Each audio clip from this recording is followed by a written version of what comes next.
सोनापुर एक सुंदर सा गांव था जहां की सुबह आमतौर पर पक्षियों के चहचहाने से होती थी। उसी गांव के चौक पर माधव अपनी रेड़ी को जोर लगाकर धक्का दे रहा था, जिस पर केवल पत्ता गोभियों का ढेर लगा था।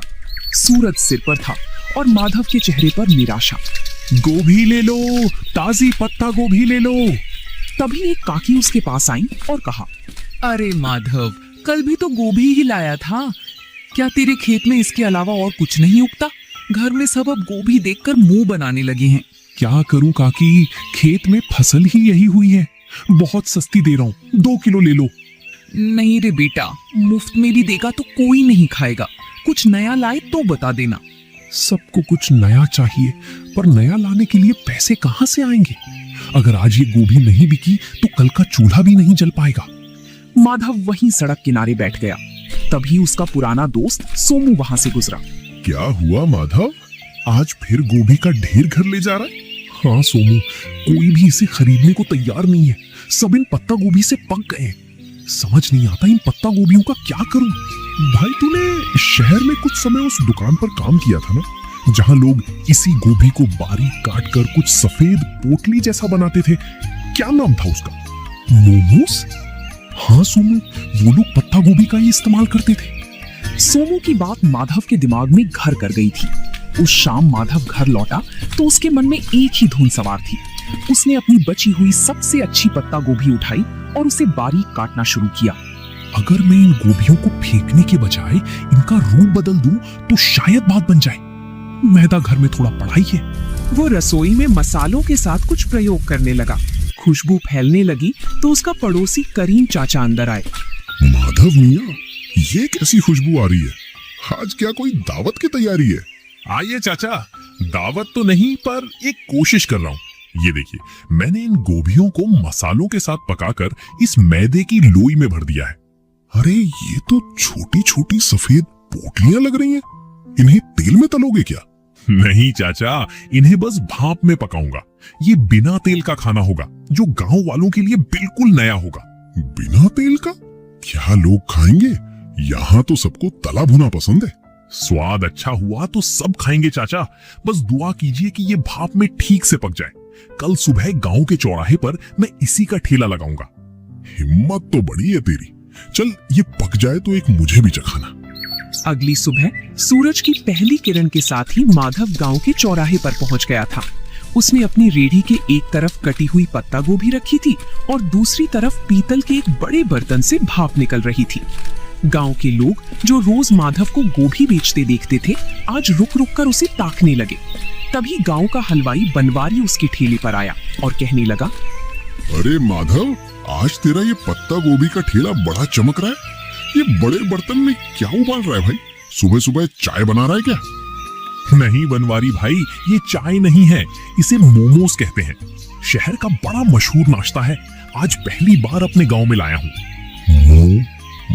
क्या? नाम तो बड़ा अजीब है, पर खुशबू बड़ी सूंधी आ रही है। इसमें डाला क्या है? वही अपनी ताजी पत्ता गोभी है भाई, बस बनाने का अंदाज नया है। ये देखिए, साथ में ये लाल चटनी भी है। तभी गांव का एक बुजुर्ग उसके पास आया और उसने कहा, बेटा, ये दिखने में तो बड़ा कोमल लग रहा है। क्या ये बुजुर्गों के खाने लायक है? मेरे दांत अब सख्त चीजें नहीं चबा पाते। बाबा, ये तो मुंह में जाते ही घुल जाएगा। ये भाप में पका है, बिल्कुल रूई जैसा नरम। आप बस एक बार जरा सा चक्कर देखिए। बुजुर्ग ने एक छोटा सा टुकड़ा चखा। पूरा चौराहा शांत हो गया। सब बुजुर्ग के चेहरे के भाव देख रहे थे। जैसे ही बुजुर्ग ने मोमोज का टुकड़ा चबाया, उनके चेहरे पर एक बड़ी सी मुस्कान फैल गई। माधव ने उन्हें थोड़ी और लाल चटनी दी। देखते ही देखते वहां मौजूद दूसरे लोग भी अपनी बारी का इंतजार करने लगे। वाह माधव, ये तो वाकई कमाल की चीज है। इतना नरम और जायकेदार, और ये लाल चटनी, इसने तो सोई हुई जुबान को जगा दिया। तभी वहां माधव का दोस्त सोमू भी आ जाता है। माधव, मुझे भी एक प्लेट दे भाई। कल तो तू बड़ा परेशान था और आज तूने यहाँ कमाल कर दिया। अब जल्दी जल्दी इसका स्वाद सबको चखा दे, लोग इंतजार कर रहे हैं। हाँ सोमू, सबको दूंगा, पर ध्यान रखना चटनी थोड़ी तीखी है, संभल कर खाना। अरे माधव, तीखा ही तो असली मजा है। शहर में लोग क्या वाकई रोज यही खाते हैं? मुझे तो लगता था वहां के लोग बस महंगा खाना जानते हैं। हाँ काका, शहर में तो इसे खाने के लिए लंबी लाइनें लगती हैं। मैंने सोचा जब हमारे खेत में इतनी अच्छी गोभी होती है तो हम गांव वालों को ये स्वाद क्यों ना मिले। भाई माधव, तूने तो मेरी मिठाई की दुकान के सामने रौनक लगा दी। एक प्लेट मेरे लिए भी लगा। देखूं तो सही, इस पत्ता गोभी के नए अवतार में ऐसा क्या जादू है। दोपहर होते होते माधव की सारी पत्ता गोभी खत्म हो गई थी, लेकिन सब्जी के रूप में नहीं बल्कि मोमोज के रूप में। माधव ने आज पहली बार अपने हाथ में इतने पैसे देखे थे। उसकी आंखों में खुशी के आंसू थे और मन में एक नया हौसला। उसे समझ आ गया था कि मेहनत और नयापन कभी बेकार नहीं जाता। जिसके बाद अगले कुछ दिनों तक माधव का काम तेजी से चल पड़ा। अब लोग सुबह से ही माधव के आने का इंतजार करने लगे थे। लेकिन जैसे जैसे काम बढ़ा, माधव के पास संसाधनों की कमी होने लगी। उसके पास सिर्फ एक छोटा बर्तन था और अकेले सारा काम करना उसके लिए मुश्किल होता जा रहा था। गोभी काटना, मैदा गूंदना, फिर उसे बेलना और फिर भाप देना, अकेले करते करते हाथ जवाब देने लगे हैं। पर अगर रुक गया तो लोग निराश हो जाएंगे। तभी करीम चाचा उसके पास आते हैं और कहते हैं, क्या बात है माधव मियाँ, काम कैसा चल रहा है?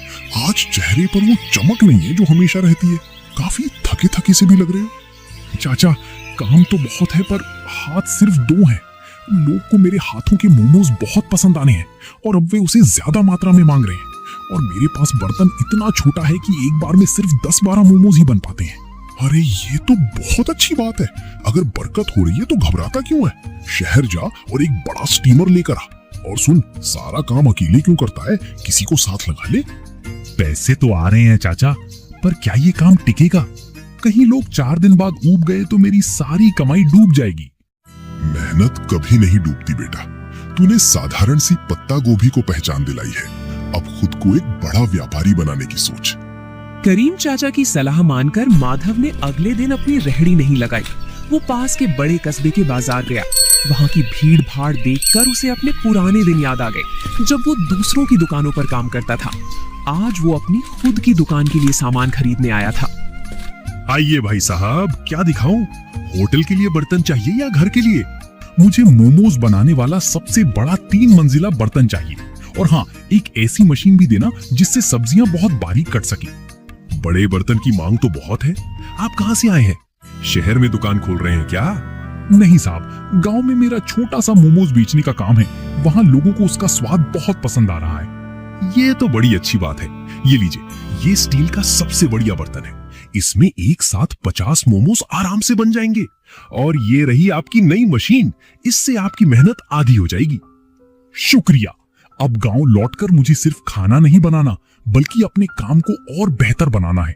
कल से गांव वालों को मोमोज खाने के लिए इंतजार नहीं करना पड़ेगा। माधव जब नए बर्तनों के साथ गांव लौटा तो शाम हो चुकी थी। रास्ते में उसने ढेर सारी पत्ता गोभी खरीदी। उसे पता था कि अब उसका संघर्ष एक नए मुकाम पर पहुंच चुका है। उसने रात भर जागकर नए बर्तनों को साफ किया और अगले दिन की तैयारी की। अगली सुबह जब माधव चौराहे पर पहुंचा तो उसकी रेहड़ी का नजारा बदला हुआ था। 3 मंजिलों वाला ऊंचा स्टील का स्टीमर सूरज की रोशनी में चमक रहा था। गांव वाले ये नया अजूबा देखने के लिए जमा हो गए। माधव के चेहरे पर एक नई चमक थी, क्योंकि अब उसे ग्राहकों को इंतजार नहीं कराना पड़ता था। वाह भाई माधव, ये क्या रॉकेट ले आया आज? ये तो बड़ा आलीशान लग रहा है। रॉकेट नहीं है सोमू भाई, ये 3 मंजिला स्टीमर है। अब एक साथ कई लोग मोमोज खा पाएंगे। कल तक तुम लोग शिकायत करते थे ना कि देर लगती है, लेकिन अब इसकी मदद से नहीं लगेगी। अरे भाई, बर्तन तो बड़ा कर लिया, पर क्या स्वाद वही रहेगा? अक्सर काम बढ़ने पर लोग जायका भूल जाते हैं। बनवारी भाई, जायका तो मेरी मेहनत में है, बर्तन में नहीं। आप बस देखते जाइए। आज मैंने चटनी में एक खास चीज और मिलाई है, खेत का ताजा पुदीना। माधव, सुना है तूने कस्बे से कोई मशीन भी मंगवाई है? क्या आप मशीन से खाना बनाएगा? नहीं काका, मशीन सिर्फ सब्जियां बारीक काटने के लिए है। मेहनत तो अभी भी इन हाथों की ही रहेगी। मशीन से बस मेरा समय बचेगा, ताकि मैं आप सबको गर्मा गर्म खाना खिला सकूं। उस दिन माधव की रेहड़ी पर इतनी भीड़ थी कि गांव का मुख्य रास्ता जाम होने लगा। माधव बड़ी फुर्ती से हाथ चला रहा था। वो पत्ता गोभी की फिलिंग भरता, उन्हें आकार देता और स्टीमर में सजाता। कुछ ही मिनटों में भाप के साथ मोमोज तैयार हो जाते। तभी गांव के पटवारी जी अपनी गाड़ी से वहां रुके। माधव, ये क्या शोर मचा रखा है तुमने? पूरा गांव यहीं जमा हो गया है क्या? प्रणाम पटवारी जी, कुछ नया शुरू किया है। ये पत्ता गोभी के मोमोज हैं। आप भी जरा चक्कर देखिए, फिर बताइएगा कि गांव में ये कैसा लग रहा है। पटवारी जी ने जैसे ही एक निवाला खाया तो उन्होंने कहा, वाकई मैंने शहर में कई जगह के मोमोज खाए हैं, पर तुम्हारी ये पत्ता गोभी की फिलिंग और ये देसी पुदीने वाली चटनी, इसका कोई जवाब नहीं। तुमने तो कमाल कर दिया। शुक्रिया साहब, बस सोच रहा था कि अपनी गोभी को फेंकने से अच्छा है उसे इस तरह लोगों तक पहुंचाया जाए। माधव, अगले हफ्ते तहसील के कुछ बड़े अधिकारी गांव आ रहे हैं। क्या तुम उनके लिए भी ऐसा कुछ इंतजाम कर सकते हो? मैं चाहता हूं वो देखें कि हमारे गांव के युवक कितने मेहनती हैं। ये तो मेरे लिए सौभाग्य की बात होगी साहब। मैं उनके लिए सबसे बेहतरीन मोमोज तैयार रखूंगा। माधव के लिए ये सिर्फ एक ऑर्डर नहीं था, बल्कि उसके हुनर को मिलने वाली सरकारी पहचान की शुरुआत थी। उस रात माधव ने चैन की नींद ली, क्योंकि अब वो सिर्फ एक गरीब सब्जी वाला नहीं, बल्कि गांव का मोमोज मैन बन चुका था। पटवारी जी का वादा माधव के लिए एक बहुत बड़ी चुनौती और अवसर दोनों था। तहसील के अधिकारियों का आना कोई छोटी बात नहीं थी। माधव ने तय किया कि वो इस मौके को हाथ से जाने नहीं देगा। उसने अपने छोटे से रसोई घर को साफ किया और अपनी रेहड़ी को अच्छे से सजाया। माधव बेटा, कल का दिन बहुत बड़ा है। सुना है शहर से बड़े साहब लोग आ रहे हैं। क्या तूने सारी तैयारी कर ली? हाँ चाचा, मैंने आज सुबह ही खेत से सबसे ताजी और कोमल पत्ता गोभी तोड़ी है। मैं नहीं चाहता कि स्वाद में जरा भी कमी रहे, बस थोड़ा डर लग रहा है। डर कैसा? तूने तो पूरे गांव का दिल जीत लिया है। वो तो फिर भी बाहर के लोग हैं। बस अपनी सादगी और सफाई का ध्यान रखना। सोमू, तू कल मेरी मदद करेगा? मुझे प्लेटें लगाने और पानी पिलाने के लिए किसी भरोसेमंद इंसान की जरूरत होगी। तू चिंता क्यों करता है भाई? मैं सुबह ही पहुंच जाऊंगा। हम दिखा देंगे कि हमारे गांव का स्वाद किसी बड़े शहर के होटल से कम नहीं है। दोपहर का समय था। तहसील के अधिकारी अपनी गाड़ियों से गांव की चौपाल पर पहुंचे।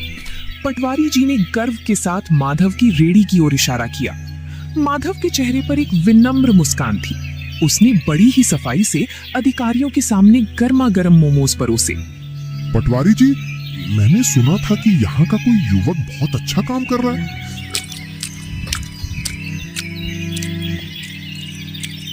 अरे ये तो वाकई लाजवाब है। इतना हल्का और इतना शुद्ध स्वाद। शुक्रिया साहब, ये सब मेरे खेत की पत्ता गोभी का कमाल है। मैंने इसमें कोई बनावटी मसाला नहीं डाला है। हैरानी की बात तो ये है कि गांव के माहौल में तुमने इतनी सफाई और हाइजीन का ध्यान रखा है। तुम्हारा ये तरीका वाकई काबिले तारीफ है। माधव, क्या तुम कभी शहर आकर अपना स्टॉल लगाना चाहोगे? वहां तुम्हें और भी बड़ा बाजार मिल सकता है। साहब, शहर में तो बहुत लोग हैं। मैं चाहता हूं कि मेरे गांव के लोगों को यहीं पर अच्छी और नई चीजें खाने को मिले। मैं यहीं रहकर अपने काम को बड़ा बनाना चाहता हूं। बहुत खूब, तुम्हारी ये सोच देखकर अच्छा लगा। हम तुम्हारी मदद करेंगे ताकि तुम एक छोटी सी पक्की दुकान खोल सको। हमें ऐसे ही मेहनती युवाओं की जरूरत है। अधिकारियों ने न केवल पेट भर खाया, बल्कि जाते समय माधव की काफी तारीफ भी की। उस दिन माधव को समझ आया कि सफलता के लिए गांव छोड़ना जरूरी नहीं, बल्कि अपनी जगह रहकर कुछ अलग करना जरूरी है। अधिकारियों की मदद और अपनी मेहनत की कमाई से माधव ने आखिरकार गांव के मुख्य चौराहे पर एक छोटी सी पक्की दुकान किराए पर ले ली। अब उसे धूप और बारिश में रेहड़ी खड़ी करने की चिंता नहीं थी। उसने अपनी दुकान का नाम रखा माधव का देसी जायका। दुकान की दीवारों पर उसने खेत और गांव के सुंदर चित्र बनवाए थे। अरे भाई माधव, अब तो तू सेठ बन गया।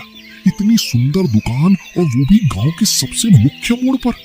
अब तो हमें बैठने के लिए कुर्सियां भी मिलेंगी। सेठ नहीं बनवारी भाई, बस आप सबका प्यार है।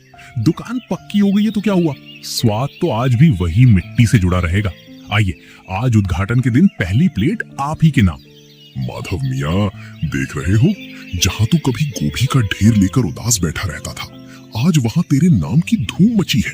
मैंने कहा था ना, गोभी को पहचान तूने दी है। चाचा, ये सब आपकी बातों का ही असर है। अब मैंने सोचा है कि मैं गांव के 2 और बेरोजगार युवकों को यहाँ काम पर रखूंगा। उन्हें मैं खुद ट्रेनिंग दूंगा ताकि वो भी अपना हाथ साफ कर सकें।